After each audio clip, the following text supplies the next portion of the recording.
So there are a lot of good names being floated around for potential VP picks on the Democratic side, and I'm really excited about it, folks, because we have a really good cast of characters to choose from. I could see the argument for all the names that are being floated around, and I wouldn't be disappointed with any of them, to be honest. I totally understand why a lot of people would be behind Josh Shapiro out of Pennsylvania. That makes perfect sense because Pennsylvania is a swing state. Democrats really need to win there, and a state like that could decide an election. So it makes perfect sense that it could be Josh Shapiro, and if it is, again, I'm not going to complain. I could also see the argument for Mark Kelly out in Arizona. I could see the argument for Pete Buttigieg. I could see the argument for Gretchen Whitmer.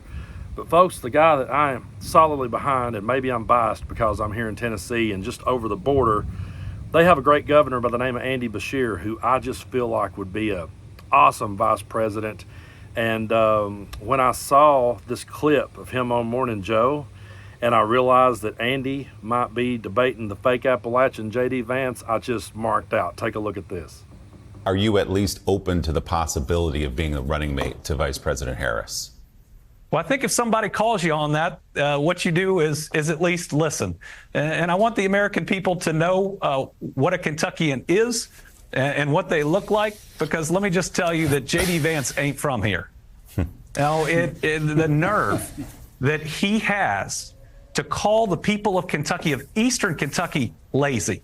Listen, these are the hardworking coal miners that powered the Industrial Revolution, that created the strongest middle class the world has ever seen, powered us through 2 world wars. We should be thanking them, not calling them lazy.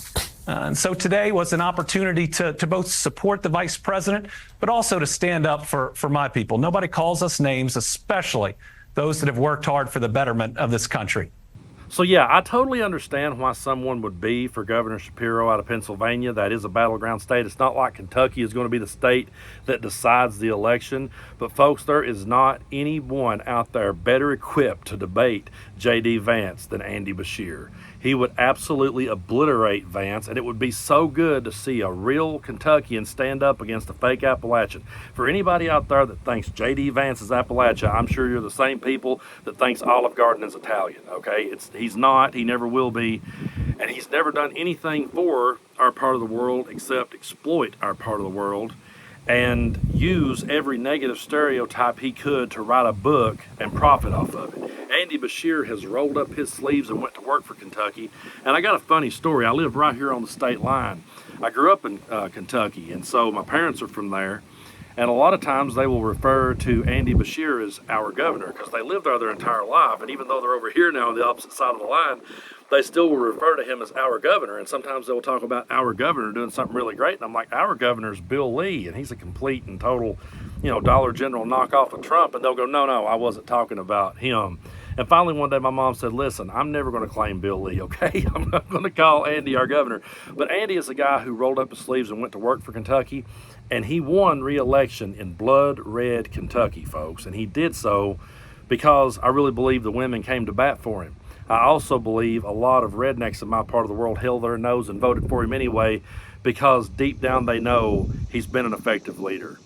He handled COVID so well during the pandemic. There was a lot of people got upset with him because they was wanting to congregate in church, and they got upset at him over things like that. But they realized at the end of the day that he really came through for them and went to bat for them. Andy Beshear has worked for people in Appalachia. Andy Beshear has done things to better people in Appalachia's life, and all J.D. Vance did was just write a ridiculous book that just exploited everybody and convinced and duped a few people into believing that he's actually Appalachian. But I will make the argument all day that no one could debate Vance better than Beshear. And if you don't believe me, just look what Beshear would be up against. Look at Vance right here. It is the weirdest thing to me. Democrats say that it is racist to believe, well, they say it's racist to do anything.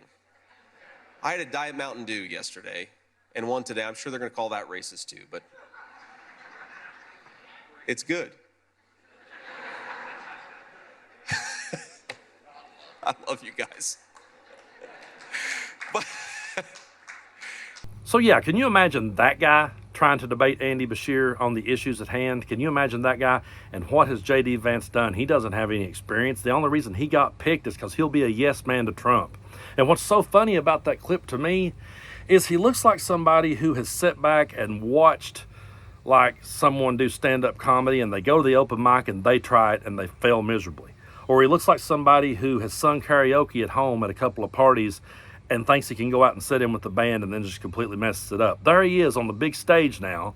Trump has brought him onto the big stage, and he's trying to play the hits that MAGA enjoys, but he's just so awkward at presenting it that it's truly funny to watch. And that was just him catering to MAGA right there. Oh, Democrats call everything racist. I love you guys. Yeah, he loves them because they're dumb enough to believe he's Appalachian. He loves them because they're dumb enough to believe that he actually ever did a damn thing for him. He hasn't. Andy Beshear has. Andy Beshear would be the absolute best candidate to debate Vance. Now, if you guys want to argue with me about Shapiro and the swing state, Pennsylvania, you got an argument. But this is the good news, folks. We're excited. And I'm excited to be having these arguments with you. I'm excited to be having these disagreements. It's okay. You can disagree with me on who should be Kamala Harris's VP pick. I'm Team Andy, 100%, okay? You guys can be Team Shapiro. You can be Team Mark Kelly. You can be Team whoever you want to. That's what's exciting right now. We're going to have a fresh new ticket, and we're going to remind them of how great we really are, and we're going to remind them of the things we stand for. And no matter who they put up as VP, when they stand across from Vance, it's going to be someone that's experienced. It's going to be someone that knows how to get things done, and it's going to be someone with a duck out of water. They're going to expose Vance for who he truly is when they get up there on that debate stage with him. And Andy would be the perfect one to do that. On a debate stage, it's Andy. Because when Vance starts trying to play all those ridiculous hits, Andy can come back at him and go, you know what? You've been exploiting our people. I've been working for our people. That's the difference. So, yeah, it's exciting. We're getting energized. We're going to defeat Donald Trump come November, no matter who the VP pick is. You guys drop it in the comments which one you would like to see. I will be glad to hear your arguments for it. But me, I'll be pulling for my neighbor over in Kentucky, Andy Beshear.